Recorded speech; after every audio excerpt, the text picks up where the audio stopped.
A note to our viewers and listeners. This episode of Real Talk was recorded before President Trump issued an executive order ending federal DEI programs.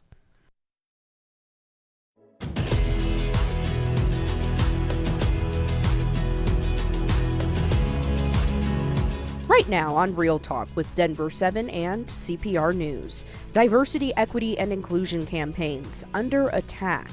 I'm disappointed that after 20 years, we're still needing to have this conversation, but we still need to have the conversation. More corporations are scaling back diversity initiatives as the impact of the Supreme Court's ruling on race-based college admissions begins to spread beyond universities. But diversity is truly about everyone, every single body. We'll sit down with an attorney to unpack what this decision means for a wider range of policies. And to talk to local leaders about how they're keeping diversity at the core of our communities. Welcome to Real Talk with Denver7 and CPR News. I'm Denver7's Micah Smith. And I'm Colorado Public Radio's Nathan Fernando Frescas. Each week, in a partnership between Denver7 and CPR, we have a real talk about issues impacting underrepresented people across Colorado and amplifying voices you may not always hear. And this week, we're talking about the growing number of companies rolling back their diversity, equity, and inclusion initiatives nationwide. Several corporate giants like Meta, Walmart, and McDonald's have scaled back or eliminated DEI programs, raising questions about the future of diversity efforts in the workplace. Yeah, for example, Meta, the parent company of Facebook, dissolved its DEI team, calling the concept, quote, charged. Shortly before that, McDonald's dropped its diversity hiring targets, pointing to the Supreme Court's 2023 ruling on affirmative action. The ruling banned the use of race as a factor in college admissions. Some conservative activists have gone after companies to try to set a similar precedent in the working world. They've targeted workplace initiatives like diversity programs and hiring practices that prioritize historically marginalized groups, arguing policies that single out people based on race, gender, and sexual orientation are unfair. So how does the affirmative action ruling apply to workplaces? Here to help us understand the legality of all of this is Sierra Anderson, an attorney at Rathod Mohammed Bai LLC. Sierra, thank you so much for being here today. Thank you both so much for having me to talk on this very important topic. Yeah. The affirmative action ruling focused on admission standards for colleges. How does the ruling apply to larger corporations? Exactly as you said, the decision that overturned affirmative action, the Students for Fair Admission versus Harvard, I'll refer to it as the Harvard decision. It was only applied to race-conscious policies in the admissions process for Harvard and UNC. And that decision was made under the Equal Protection Clause of the 14th Amendment. As for larger corporations, the ruling does not directly apply. The case focused on education institutions, and while there are parallels to other contexts, the legal frameworks that govern these areas are different. The court applies a completely different test whenever it comes to the workplace. But with that said, it seems that workplaces are making these changes based on the Supreme Court precedent. So is what you're saying they're doing it because they feel the climate is changing, or is there a legal component to this? So the legal component, there is a climate change, with the Supreme Court. We've seen significantly that the Supreme Court is overturning precedent and decades of precedent. However, with this, there is no precedent currently that requires these corporations to overturn or to not implement DEI policies. And in fact, under the law, DEI policies are legal, and they should absolutely continue to be implemented by corporations and employers because historically they are good for business and corporations. Are there limits to DEI policies workplaces can implement under the law? Does the law say anything about, you can only focus on this area or you cannot be exclusionary? What does the law say?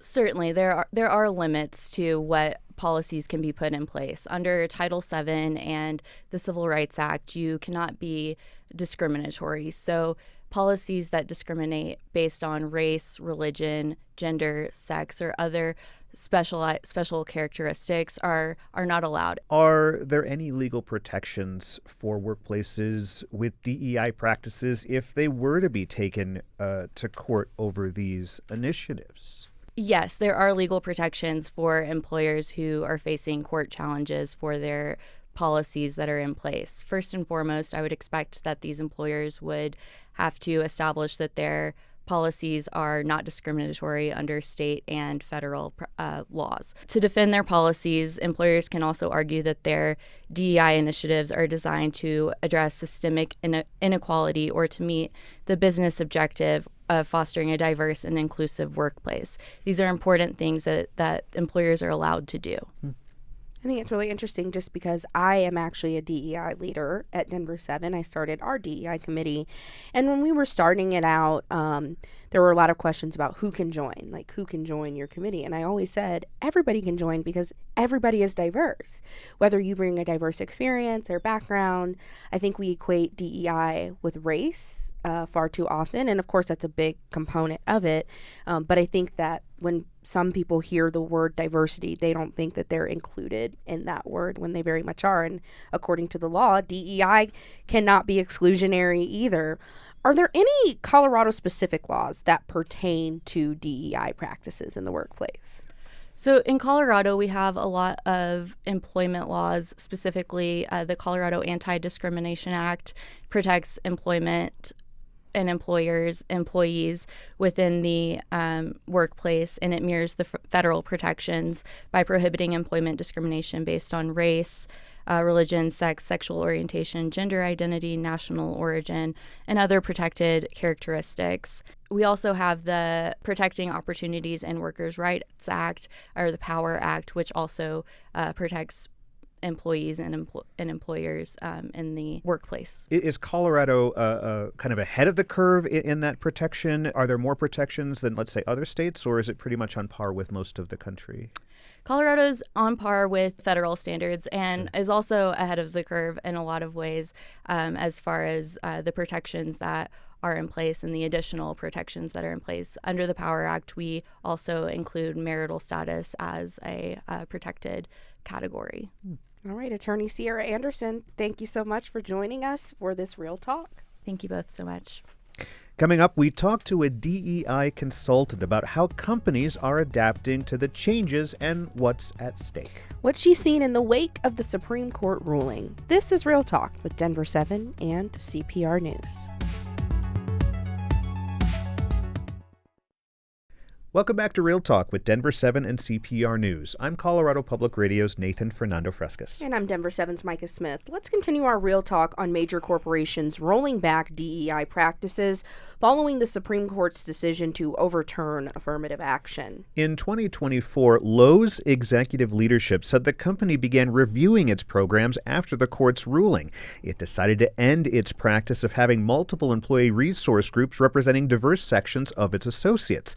It also decided to stop participating in the Human Rights Campaign's Corporate Equality Index. In October, the Wall Street Journal reported Donald Trump was planning to ban certain DEI initiatives if he won a second term in the White House, viewing them as divisive. Trump's victory was interpreted by some as a rejection of DEI policies implemented in recent years, particularly growing in popularity following the 2020 killing of George Floyd. But some companies have remained committed to DEI, seeking consultants to strengthen their efforts. That's where people like Selena Dunham comes in. She serves as principal of Classique LLC, which conducts extensive diversity training for companies, including for Denver7. Thank you so much for being here for this Real Talk. Thank you for allowing me to join you today. So tell us more about starting to see this interest from corporations seeking DEI training. Well, first, I'd like just to emphasize that my company, for instance, we're celebrating 20 years next month. But the topic on diversity has been ongoing for many, many years. After the George Floyd shooting, yes, the whole country focused more on the topic and as a result of Black Lives Matter and so on. But I felt that some of the companies were very sincere. Some of the companies were reacting. Some of the companies really, really wanted to just understand what needed to be done because there was so much around the conversation about equity, diversity, and inclusion. Yeah. Well, let's talk about prior to 2020. Clearly, there was enough interest for you to start your company, Classique. Before 2020, what did that interest consist of? I mean, some companies knew that it was the right thing to do. We would say, and we still say, it's good business to pay attention and to reinvest back into the community where you live. There were still some folks that were skeptical about the whole process. And I think that those folks, still had some issues dealing with their values, perhaps on racism, bigotry, and things of that nature. There's some folks that still do not feel that everyone is entitled to be at the table. And that brings us up to today, I think. What changes are you seeing from your clients since the climate seems to have shifted a little bit? Well, from my clients, I only had one out of our portfolio that really decided they needed to make a change. And I have to tell you, I was a little disappointed. They changed the name of their equity, diversity, and inclusion department to something like Strategic Alliance. But what made them still needing to address the issue was the fact that they had to acknowledge that the majority of their employees represented the communities that they serve.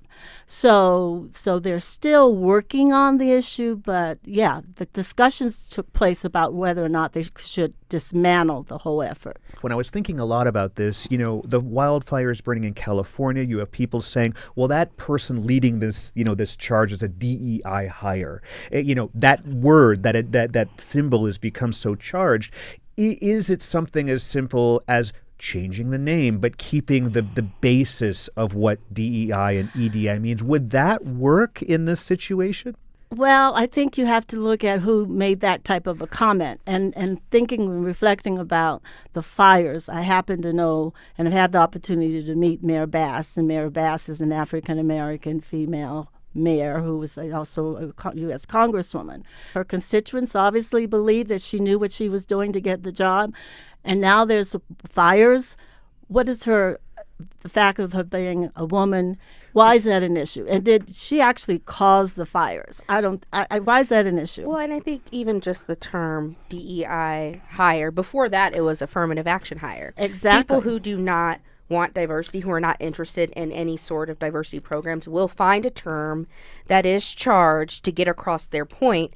And those are the nicer terms that I've heard, that I've been labeled with myself. In this moment, right now, from a wildfire to the first Black mayor of Baltimore, why is the term DEI so charged in this moment, Selena? Well, it's all about race. It's all about fear. It's about ignorance.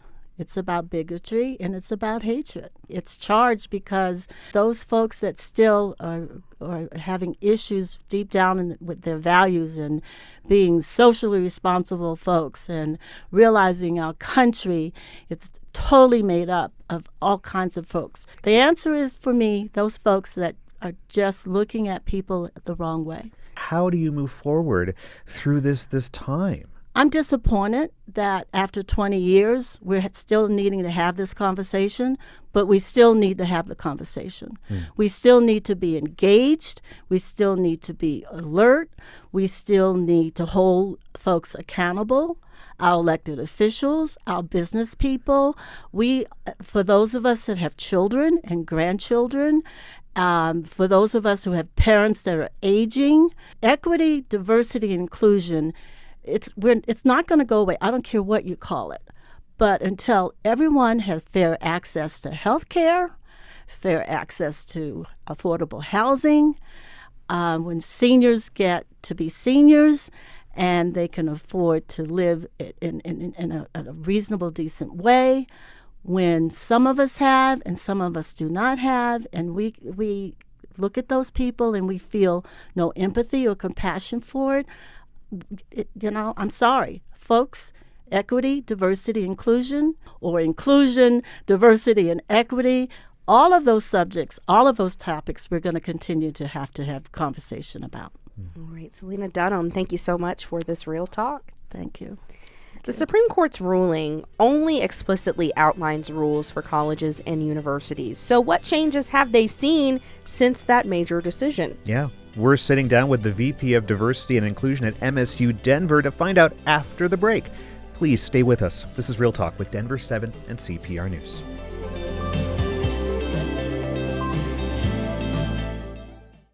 Welcome back to Real Talk with Denver7 and CPR News. I'm Denver7's Micah Smith. And I'm Colorado Public Radio's Nathan Fernando Frescas. We're talking about the ripple effects of the Supreme Court's decision to overturn affirmative action from universities to major corporations. The 6-3 ruling in June 2023 bans colleges and universities from considering race as a specific factor in admissions. But some claim this sets a precedent to ban diversity initiatives in the workplace as well. So we wanted to find out how colleges have been impacted in the wake of this decision to understand what the future may hold for corporations as well. So joining us now is Michael Benitez, MSU Denver's Vice President of Diversity and Inclusion.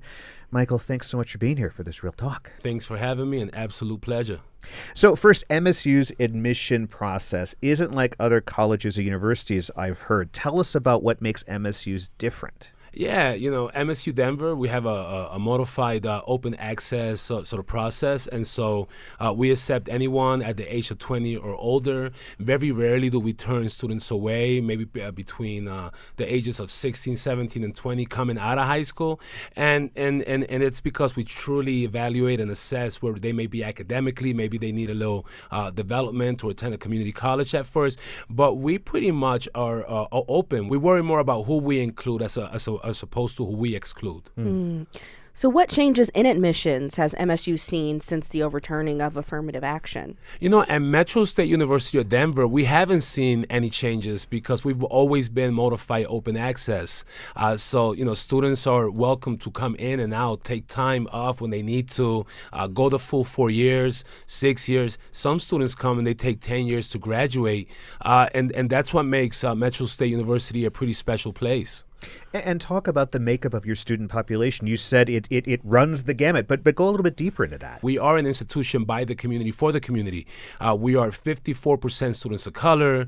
A large portion of that are Latino students, given the demographics in the area. We're about 36% Latinos. We're about 6% or so Black students. We have a sizable Native and Asian population. But beyond race and ethnicity, you're talking about an institution with a large amount of first-gen students, a large amount of students from economically humble backgrounds, LGBTQ plus community, vets, part-time, non-traditional, adult learners. We just have the gamut of all students come to Metro because we offer the type of flexible and nimble education that they're looking for in their lives. And because of that diversity, do you notice more students seeking out MSU Denver over other institutions? We do, but it's not necessarily as a result of a ruling. We have students who, for example, come because maybe they know that they need to strengthen in some of their academic development in some areas. So they come knowing that after a year they may leave. But we do get students who come and say, hey, I was going to do a quick short stop, but I really like it here. I'm going to stay. And we also see a lot of students go to other institutions and not find those institutions diverse enough, inclusive enough, maybe not welcoming enough. And they go ahead and give Metro State University a shot because we do offer that type of campus climate and culture. Yeah, your website says you want to become an anti-racist institution. Indeed.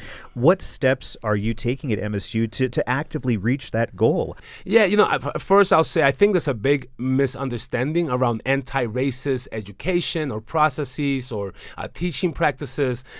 Steps that we're taking to become anti-racist, we'll start with diversity. We understand that diversity really offers a robust, rich, different perspectives, everything from full left to full right and everything in the middle. right? We're truly an institution for everyone. And if folks understand anti-racism, it's a very intersecting concept, meaning that it focuses on culturally affirming practices, support services, teaching. It puts us in a position where we take Title VII, Title IX, very seriously. We're very particularly attentive to discriminatory practices. We offer support services and spaces for students, staff, and faculty. Anti-racism looks holistically at how institutions can be representative of who they serve and how they serve. What concerns do you have about the recent attacks on DEI initiatives nationwide, and how would you say we can combat them to keep inclusion efforts at the forefront? Yeah, I have a lot of concerns, and at the same time, I don't. It is presenting a lot of issues on a national scale. I think it depends on the states and how the states also move with implementing such policies. But, some of the ways that we mitigate or address, one, stay true to your mission. If you say that you're an institution that is about serving students and about providing a welcoming, enriching, inclusive experience, then, stick to that. Some other ways that I think it could impact is it may, for example, remove opportunities for sort of democracy, the democracy that the United States and America is, and not permitting for all sides to show up with a sense of perspective. It also concerns me around, things like freedom of speech, academic freedom, erasure, silencing. And so if institutions just truly stick to who they are, then, we're going to stay the course. And part of that is understanding what these terms, even diversity, equity, and inclusion, should not be put together into an acronym. They each are interconnected, but they represent something very different. And the clumping of those terms is to some degree creating a culture of misinformation and the divisiveness that is not healthy. And I just want to say this, DEI, the term has been hijacked. Big time. The acronym has been hijacked by people who want to be divisive.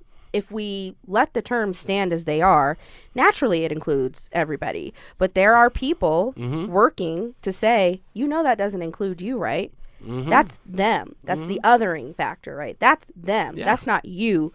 So the term has been hijacked, just like so many other beautiful efforts and terms. And it will always be a beautiful term to me because I think diversity is beautiful. Working toward equity should always be your goal. And inclusion. What happens when we're inclusive? That's right. So many awesome things happen. In simplest terms, diversity is everyone has always been everyone. Regrettably, historically, there's a real history of exclusion, so diversity became politicized, no matter how you flip it.